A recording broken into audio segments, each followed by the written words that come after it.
Hello. Okay, get that set up. Check sound. All good. Oh, lighting not good. Never mind.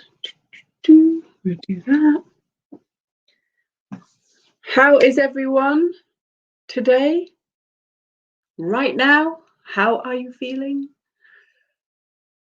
Good. I like that. Why wouldn't we? Let's choose to feel good. It's really hard though, isn't it? I must admit, today I got up and I was like, oh my goodness, I'm exhausted. I don't know why. I actually think I do know why. Actually, I think it's more food than anything else. I've eaten so badly all week, really badly, and I know how important it is to eat all the good stuff, and then I just don't do it, and then you feel bad. Why do you do this? Why do we do this? Exactly, Andrea. Chocolate, wine. Anyway, Francis, hopeful.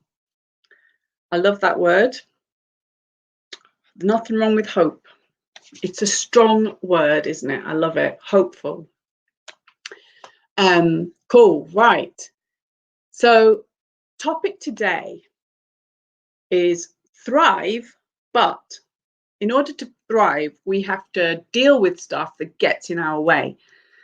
Things like the fear of failure, the fear of what people might think, all kinds of fear that we put into our own minds. There's only us that's making us think that this is a real thing, nothing else. And one of the biggest things is a fear of rejection. And the whole concept of being rejected, we're sort of pre-programmed to feel so much fear around it that we don't do anything. And then when we do get rejected, that means that we take it as a super blow rather than just, kind of move on. So we're going to explore it today in more detail and see if by the end of the chat, we can feel a little bit different about rejection. It's a really quick chat today. We're talking about some stuff to go in, think about, and then what happens is you might be in a situation that you feel yourself overthinking, or you feel yourself stopping yourself doing something, or you get that rejection, and then some of the stuff we've talked about might come into play.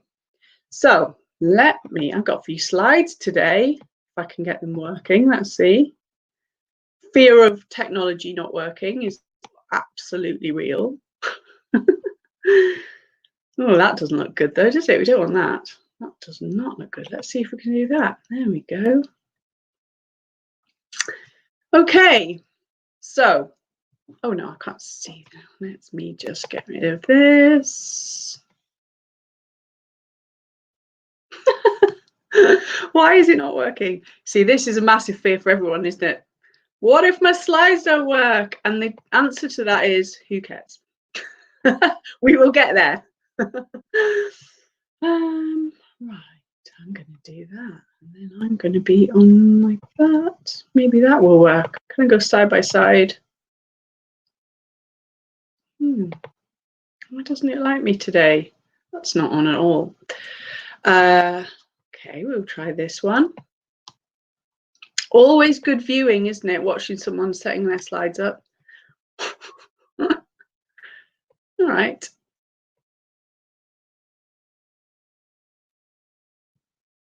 It's not playing today. I don't know why, but anyway, tell me what you can see. If you can see the actual slides, or can you see like the whole screen? Exactly. Gotta laugh really, stop. Honestly, I spend my whole day just doing stuff like this. You think I've got to laugh because there's very thin line sometimes between laughing and crying. I could tell you something, the whole screen. Oh, okay. Oh, well, let's crack on then. I can tell you a great story that happened to me this week, which in one way is completely mortifying, but in another way might make you feel better.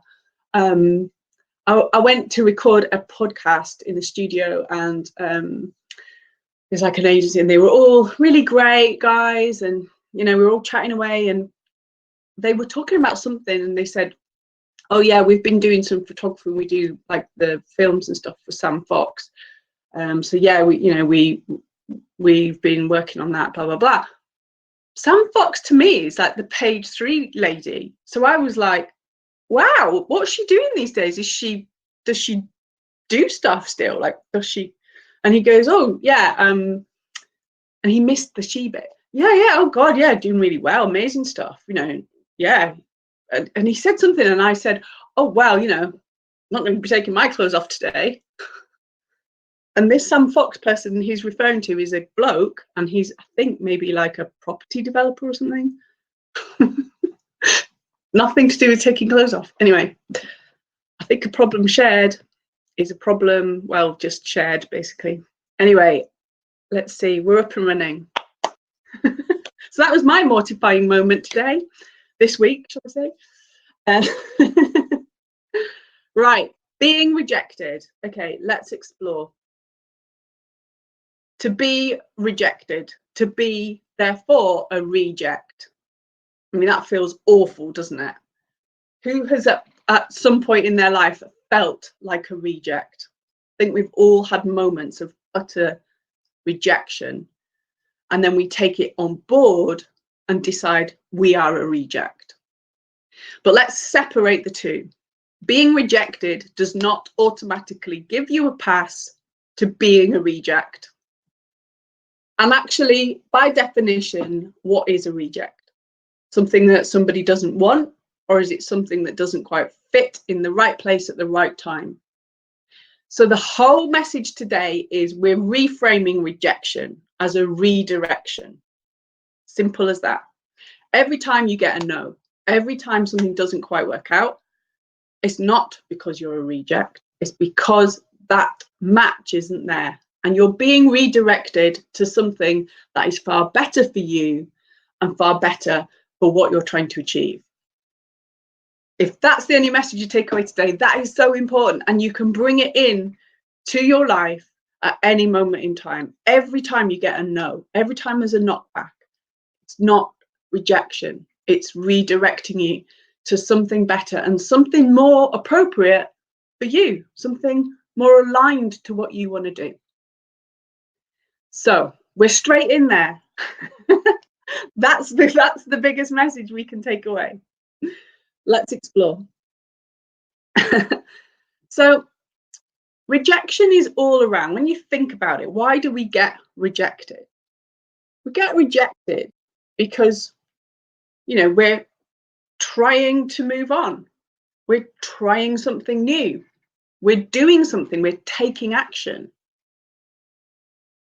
You can't get rejected if you don't do anything, but you can't achieve anything if you don't take action. So it's all part of progress and growth and just being open to seeing what happens.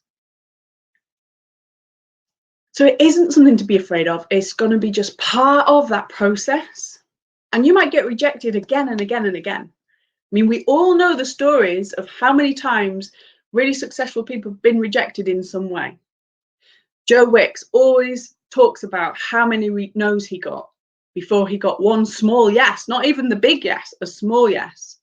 I think he said probably at least 1,000 no's in 1 year of people when he was trying to do new stuff or pitch what he wanted to do. He used to keep turning up to the park to do his event, and 1 or 2 people would turn up, but he kept going. So we're not talking about just one rejection and then that's it, it's all over. We're building into our whole psychology that you have to just keep going. And rejection is something that you decide upon, not anybody else. And when it happens to you, you say, okay, what do I do with this? The thing that I was trying to do didn't quite work out as I hoped. So what am I going to do with this? Do I need to adjust something, or do I need to keep going? And it's your control what happens next, nobody else's. Feeling the fear. Fear massively holds us back in all sorts of ways. in our lives, we've probably not done something we really, really want to do because something's holding us back, the fear. And we talk a lot about, you know, the fight or flight, and it's a protection mechanism that we've got from way back when. I don't know the kind of science behind that, but it's what people talk about. You know, we've always been programmed to protect ourselves from the big monster that's, you know, going to come and, not monster, probably a dinosaur or something, that's going to come and invade our cave. So the fear in us is actually protecting us and holding us in a place, or making us think, okay, how can I protect everything I've got? When sometimes, especially in this day and age now, where we're at right now, where there's not great big dinosaurs going to come and eat us, well, who knows, but not at the moment. Right now, where we're at, is fear is actually the very thing that can help drive our energy into something so exciting that we really, really want. We have to work on that letting go. And we have to acknowledge what is going on there for us. So the message here, don't ever not do something because of the fear of rejection, or the fear in your voice of, but what if it doesn't work? Who cares? You've tried and you'll learn and you can adjust. You're on the right path. You'll never get anything if you don't try. So it's all about breaking through that. When you're about to try something and you get fear and you feel rejected, or you're feeling you haven't even been rejected yet, you're just holding yourself away from that space, dig deeper about what's going on there. Is it embarrassment? Is it disappointment? Is it frustration? Really challenge yourself about what is going on. There might be very specific things. So when I started my business after being made redundant, really strange thing happened, that I had a couple of voices in my head. People that kept coming into my head as I was writing what I was doing and having ideas, kind of like frowning at me and saying, oh, what is she doing now? Oh, she can't do that. Oh my goodness, have you seen that? Now, what on earth was going on there? Those people, well, they were real people, but were they really doing that? No, they couldn't care less. They're getting on with their lives. 2, was that a message for me, really? Yes. It was my fear that was coming out in different ways, and I had to work on it. I had to do it despite it. The voices didn't really go away for a long time. I had to kind of, you know, do lots of work to try and get that fear to quieten down, go away. But the one message that I kept bringing to myself was do it anyway, because who cares? Those voices aren't real. The things that are stopping you aren't real. When you think about the worst thing that can happen, and when you write it down, okay, what's the worst thing that can happen if I do this? And then you kind of get one thing of like, oh, someone might say no. And that's the moment you think, this is not worth all of this worry. I've just got to put myself out there more. 42. What is that? So I think, and I might be getting this wrong, but I think it's the Hitchhiker's Guide to Galaxy. It's the big question about 42. What is 42? And for me, I realized what it was when I was trying to start a business. I was actually sort of trying to get jobs as well at that moment in time. I was in 2 camps, couldn't decide whether to just go and get a job again or start something new. And I was trying all sorts. And I've realized that one rejection is just nothing. It's meaningless. If you just kind of like put one little post on LinkedIn and say, this is what I'm trying to do, does anyone want anything? And nobody reads it. No, that's not rejection. That's not failure. That's just starting. You just started. It's very rare anything happens from just one action. It's a good start, but it's not going to help. Equally with the job application, you know, just putting one thing out there, it's really rare that you're going to get the first application that you put in is going to come back and it's all going to come together. It does for some people, but it's rare. So actually, 42 began to become my number. I was like, right, okay, I'm going to get really comfortable here. I'm going to get 42 rejections before I get a yes. When I wrote the book, we kind of set the same mentality when we were pitching it. We didn't know if we were going to get a deal or anything, but we said, well, okay, let's go. We don't know what will happen. but we're probably expecting about 42 rejections before we even begin to get a glimmer of hope. And when you start to set yourself a target for rejection, you're beginning to own that space. You're beginning to kind of go, oh yeah, that's another rejection. In fact, I remember I got a rejection from a publisher. They were like, no, not our thing at all. Don't think it's too specific, your book. And anyway, we've got something very similar. And I actually replied, and I hope she didn't take this rude. It was genuine. I said, okay, that's really cool. I expected to get, I think it was actually 12. I expected to get 12 rejections. So that's really cool. Completely respect, where you're coming from. Thank you very much. You're just one of my rejections that I needed to get my yes. Hindsight, that's probably quite cheeky, but anyway, who cares? She said no, but someone else said yes. So set yourself a target for rejection. How much fun would that be? No, don't do that. Not a massive number anyway. But it's true, isn't it? It's all stepping stones that are just getting you closer to the goal. And if you think about it, if you've been applying for a lot of jobs and you're continuing getting no, stop and think about it. Think why. Why has that happened? Did I really put everything into it? Did I really do the research? Did I tailor my cover letter? Did I make it heartfelt? Or did I just bang out my CV that I've bang out to another 50 jobs? That was a big lesson for me. I pressed that apply button on LinkedIn for anything and everything. And I thought, well, let's just kind of CV spread, get it out there, something might come up. It's not how it works. Gonna just get all of those rejections because someone somewhere needs your help to help them know that you're the right person. You've got to do the work to tell them I'm the right person. They're not going to work it out for themselves. So putting that work in will actually help you stand out. So when you get rejected, have a think. What did I do? What else could I do? Kind of brings me to the feedback message as well. In the book, I talk about don't ask for feedback, which some people think is a bit, really? What I mean by that is don't get hung up by feedback. I think a lot of people think that the recruiters have all their answers to why they're getting rejected, and they don't.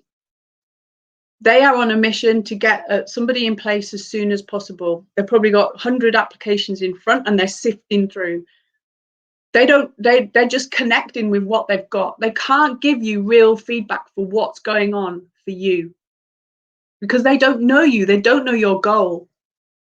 If your goal is misaligned and it's come through on the application, that is what's going on, and only you have the answer to that.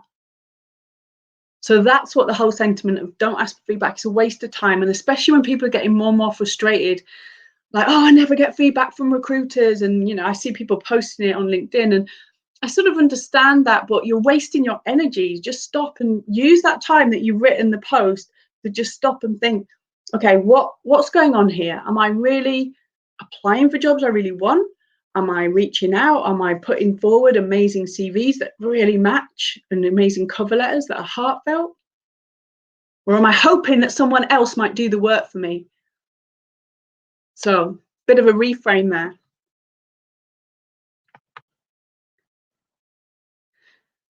The next thing to kind of think about, I've got behind me this, I love my poster. Every morning I've got a new chance. Adam Bridgeland, it's such a cool reminder to keep resetting. So you might have been rejected, you might have had a bad day. Like, we pitch all the time for new business and things like that. And, if you get a no, or sometimes you just get ghosted, you don't hear back from people at all, it can get really hard work. So you've got to learn to press the reset button. Each day you say, okay, what went on yesterday is yesterday. Today's a new day with a fresh, open mind. I can't bring in yesterday's baggage into today, otherwise it's just going to hold me down. So each day is a new start. And each day what we'd recommend is you focus on one small thing. You do the thinking of like, what happened? Why did I get rejected? Okay, fine. Let's work on that. One thing to focus on. Always keep an open mind. I see people closing in. The more kind of no's they get, the closing in they get. They stop opening up and being curious, stop being brave and taking chances, because they're getting exhausted, they're getting tired. So one of the things we'll say is that is the moment to just pause. Even if it's just a morning, you do nothing, that is your reset, it's your recharge. Really great advice is to create routine and structure, and I need to do better at this as well. If you've got routine and structure, you're programming your brain to know moments in time that things will happen. So if you love the morning, great, do all your work in the morning in terms of searching for jobs, applying, putting energy into research, posting on your LinkedIn. Once you've done all of that, you've kind of sowed the seeds, hence the picture, sowing the seeds in the morning. Take a nice lunch, go for a walk, read a book or something. Afternoon is just downtime, and then maybe schedule something like 4 o'clock or whenever's good for you to then check in with emails and what's going on.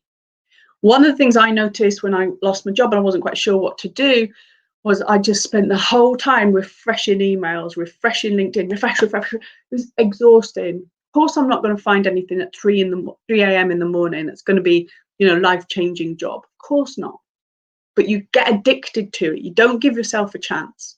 So I can't stress enough to build in pause, but make it part of routine and make it part of structure. And you'll feel better about that. When a no comes through, you'll have the energy to deal with it. You won't feel tired and exhausted. It won't be the final straw. You'll just be like, okay, cool, move on. Start sowing more seeds again.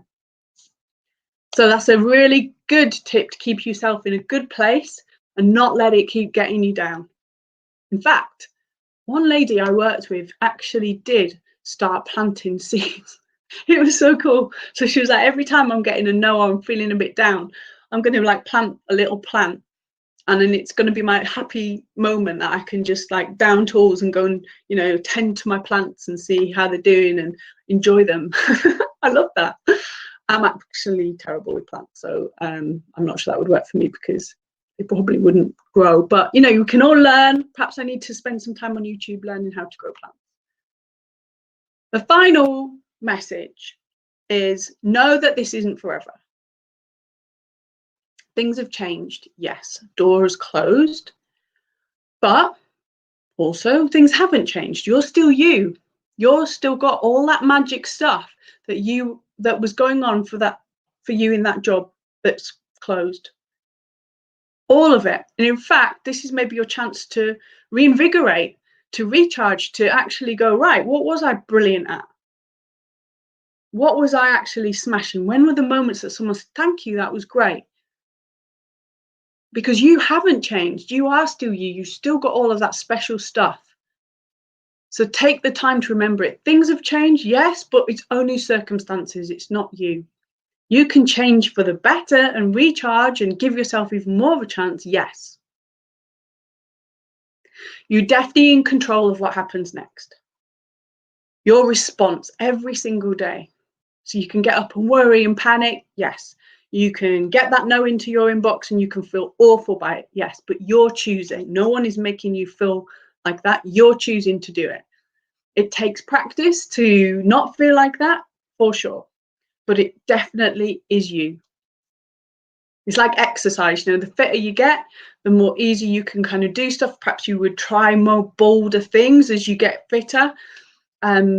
It's the same thing as you exercise your mind, as you program how you're feeling. If you take more control on emotions, it gets easier and you get actually more experimental and you start playing. You think, I'm going to be brave today. I'm going to do something and put myself out there that I absolutely am in fear. But hey, what the hell? I'm equipped to deal with this. I'm going to just plow on anyway. So you can reimagine who you are. You can reimagine that all of this amazing stuff can come good for you. You just got to take one step forward. Final thought, which was a Post-it note that I once read when I wrote when I wasn't feeling great. It was lots of no's all around the place. It was actually when I started my first business, pitching away, and there was just no. Exhausting. I thought, right, okay. All I need is one no to know I'm going to do this, especially from you. Like the minute you say no, I know for sure I'm going to do it. I wrote it on a Post-it note and just put it in front of me. I've always got little Post-it notes around me, just, you know, helping remind me of things when you get a bit off track. That one absolutely fueled me to get on with the business and just take brave steps. Because sometimes you just need that one thing, that one person to go, nah. And that just fuels you. And you're like, do you know what? I'm going to prove you wrong. Not that they care, but, you know, you can choose that energy. So thank you for watching. I'm going to try and get off sharing now. And I would love to know what you think. There we go. I think I'm back on screen. There we go. Got rid of that. So that's it. That is how to handle rejection. It's seeing it as a redirection. It's seeing it as something that's telling you, it's a message. It's telling you that maybe that wasn't right. Let me know if anything resonated with you on that. I know I went really fast through this. I'll keep trying to get them to 20 minutes because I think that's that's sometimes our capacity. 20 minutes and then we're like, right, okay, I need to think about this. Thank you, Francis. I'm glad, mind blowing, hopefully in the right way. Andrea, you are brilliant. You are so brilliant. You don't realize how brilliant you are. You don't do enough of that stuff, yes, but you do know you can stop. So yeah, it's one of those things. I do feel like our minds are, it's exactly like exercise. We've got to keep working on it and working on it. I definitely didn't get this stuff for a long time, like months of reading and like, I don't get it, still feeling awful. And then one day just getting up and going, oh my God, I'm choosing this. I'm feeling miserable today because I'm choosing to do it. And sometimes that's all right. You know, we can have a good sulk. So, what's your scribbling furiously on Post-it notes? Yes, I'm constantly Post-it notes everywhere when I watch stuff like this. So I hope they're good Post-it notes. I hope that it really helps you to just reframe rejection. Like, what the hell? Just do stuff anyway. Let's do it. And all get behind each other. Like when you see somebody trying, like on LinkedIn, I see loads of people trying, you know, they're posting something, they put something out there and then nobody kind of gets behind them. I'm always going to try and help others. And that definitely helps me as well. It's just the easiest way that if you're feeling rejected and down and it's just not going right, easiest way to get yourself out of it is help somebody else. Just get on LinkedIn and just comment on somebody's post. They're trying, you know, everybody on there is just giving it a good go, aren't they? So if we can all get behind each other, then that kind of energy can surely help us all in some way. I was giggling about the idea of getting a job offer and saying, no, you haven't. I know. Honestly, I don't know what I was thinking at some point, but yeah, exactly. Saying, no, sorry, I really like the job, all lovely, but I actually wrote a target here of 42. And if I say yes to you now, my dream job tomorrow, it's not, you know, not going to happen. No, you will know when it's the dream thing. You'll know, you'll have that intuition that it's the right thing to say yes to. And because it's always right when you say yes, because you've done that thinking, you know, intuitively it's right. So yeah. Brilliant. Well, thank you very much for watching. I hope it was useful. Any questions or anything like that, you know, just drop a line or post in the group and I will try and help. We're back here at 1:30. We've got Cornell Thomas, who is brilliant. He's going to end the whole Thrive Week. He talks a lot about positivity despite what's going on. So yes, we've got him on, so hopefully he can join. Thank you very much. Go and have some lovely lunch or something like that. Thank you.